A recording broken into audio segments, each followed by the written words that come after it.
Hello, നമസ്കാരം. നമസ്കാരം. എന്താ പേരെന്താ? കിരൺ അല്ലേ? അതെ. കിരൺ ഇന്നലെ അല്ലേ ദുബായ് ട്രാവൽസ് വഴി വന്നത്? ഇന്നലെയാണ് ദുബായ് ട്രാവൽസ് വഴി വന്നത്.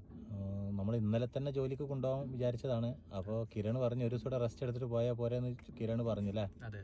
അതേ അടിസ്ഥാനത്തിൽ ഒരു ദിവസം റെസ്റ്റ് എടുത്തിട്ട് ഇപ്പോൾ ഇന്ന് വന്നു അല്ലേ? ജോയിൻ ചെയ്തു. ഹൈപ്പർ മാർക്കറ്റിന്റെ അണ്ടറിൽ വരുന്ന ഒരു റെസ്റ്റോറൻറ്റ് കഫേയാണ് അല്ലേ? അപ്പോൾ മാനേജറായിട്ട് സംസാരിച്ചില്ലേ? സംസാരിച്ചു. നമ്മുടെ എഗ്രിമെന്റ് പ്രകാരം പറഞ്ഞ സാലറി ഉണ്ടാവും, റൂം, ഫുഡ് ഫ്രീ, വിസ 2 വർഷത്തെ വിസ അടിച്ചു തരും, ഫ്രീ ആയിട്ട് അടിച്ചു തരും. 1 രൂപ പോലും നിങ്ങൾ കൊടുക്കേണ്ട ആവശ്യമില്ല. ഓക്കെ. അപ്പോൾ ബാക്കി കാര്യങ്ങളൊക്കെ പറഞ്ഞൊന്നുമില്ല അവിടുന്ന്. കറക്റ്റ് സമയത്ത് 12 മണിക്ക് തന്നെ ഷോപ്പ് ക്ലോസ് ചെയ്യും. ഡ്യൂട്ടി ടൈം ഇപ്പോൾ പറഞ്ഞു തരും. രാവിലെ വരിക, പിന്നെ കറക്റ്റ് ടൈമിൽ വരിക കേട്ടോ. എല്ലാം സംസാരിച്ചില്ലേ? നിങ്ങൾ നമ്മുടെ സർവീസ് നിങ്ങൾക്ക് ഹാപ്പിയാണോ? ദുബായ് ട്രാവൽസ് വഴി വന്നിട്ട് എന്തെങ്കിലും ബുദ്ധിമുട്ടുണ്ടായിട്ടുണ്ടോ? പിക്ക് ചെയ്യാനും നമുക്ക് ഹോട്ടലാണെങ്കിൽ ഹോട്ടൽ കാര്യങ്ങൾ, മറ്റേ ഫുഡിൻ്റെ കാര്യങ്ങളാണെങ്കിലും ബാക്കി ജോലി കൊണ്ട് മാനേജർ സംസാരിച്ച് ജോലി മേടിച്ച് തരുന്ന വരെ ഫുള്ളായിട്ട് കൂടെ സപ്പോർട്ടീവ് ആയിട്ടുണ്ടായിരുന്നു. എനിക്ക് ഭയങ്കര പാലക്കാട് ഭാഗത്തു നിന്നൊക്കെ വിശ്വസിച്ച് വരണൂടെ എല്ലാവർക്കും? വരാം. ബുദ്ധിമുട്ടൊന്നുമില്ലല്ലോ? ബുദ്ധിമുട്ടൊന്നുമില്ല. Okay, happy.